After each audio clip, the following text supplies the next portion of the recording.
Thanks everybody for contributing to week one forum discussions. I particularly want to thank Renee, Catherine, Amelie, Callie, Cassandra, Carla, Maria, Holly, Madison, Tegan, Abigail, Daniel, Gemma, Allison, Megan, Adrian, Catherine, Caitlin, Melissa, Sally, Lauren, and Jay. So, what I have done is that after going through all the contributions that have been made by each one of you, I identified the common themes, across, these forum posts. I think the identification of these themes is very important in order to provide a holistic understanding about the gist of the discussions that took place during last week. So I will go through these themes and then also, I will make points about each of the theme and their relevance to the learning in management. Uh, so obviously, many of you talked about different styles of management and leadership. So you talked about authoritarian style versus participatory style of management. And some of you mentioned about a systems style. So in terms of authoritarian style, obviously, many of you noted that not much freedom uh, was given to staff or you in that case because you experienced that management style, and clear directions or rules and regulations were being provided in order to govern, the working of your um, job. In terms of participatory style, obviously it's quite different from the first one, which is it involves a bit of a listening, but also a genuine consideration of staff, and also um, giving importance to their views.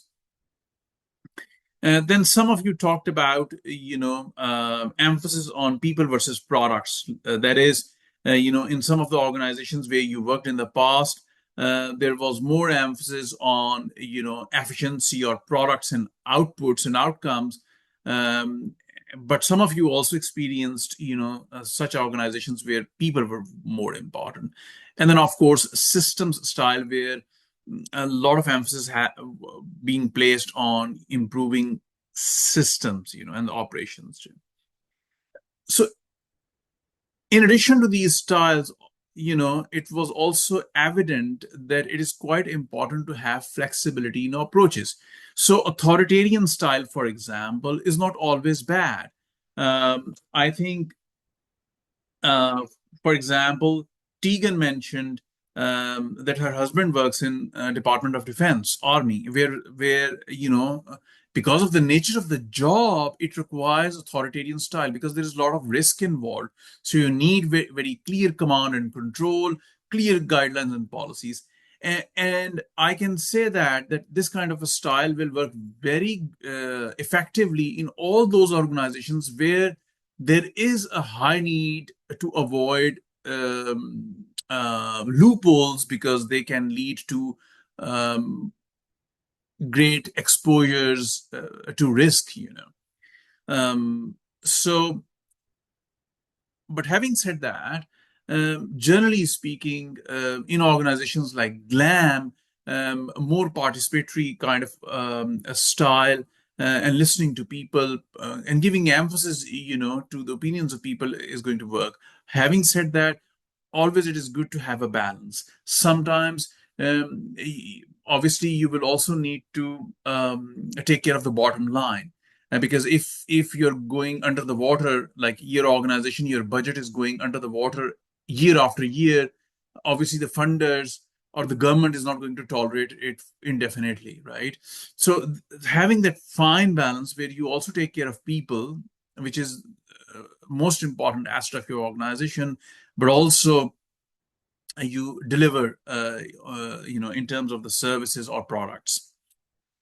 Um, Some of you also talked about a very important aspect, and that is the impact of management styles on well-being of staff, right? And I think Madison mentioned this point in her post, that how poor management actually can have a long-term impact on the well-being of people, and I think that's really important. Now, the next 3 points are quite interrelated, but first one is context.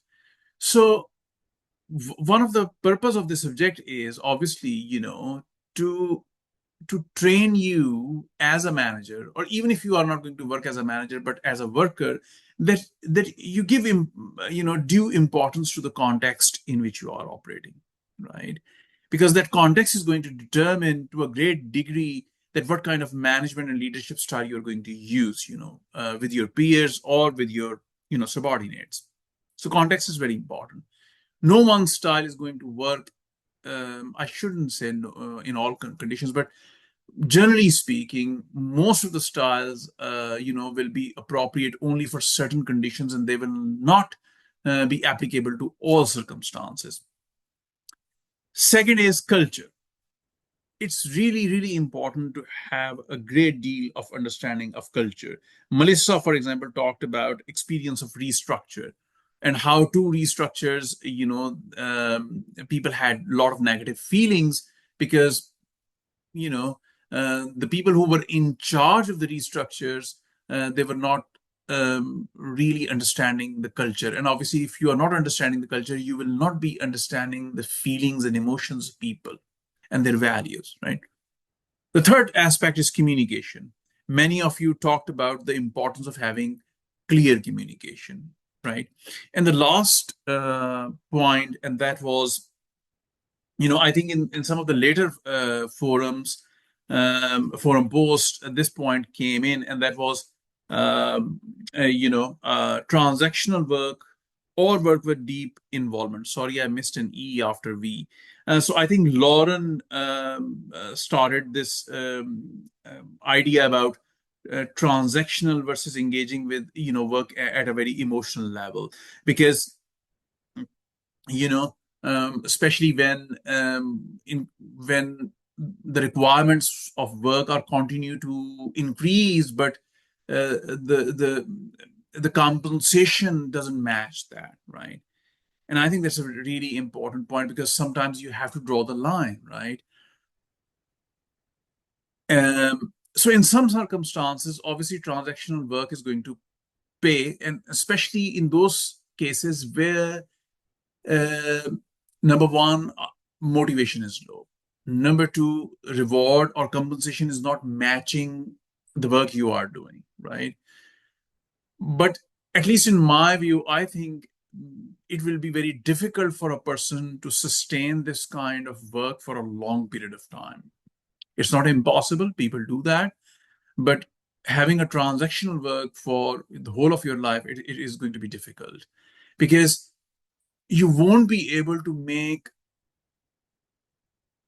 really meaningful contributions unless you have some sort of an emotional engagement with the work, right? It's not only about delivering whatever the outcomes or outputs are required from you, right? But it's also having that attachment with with the work, right? So it's both having mind and heart in the work, right?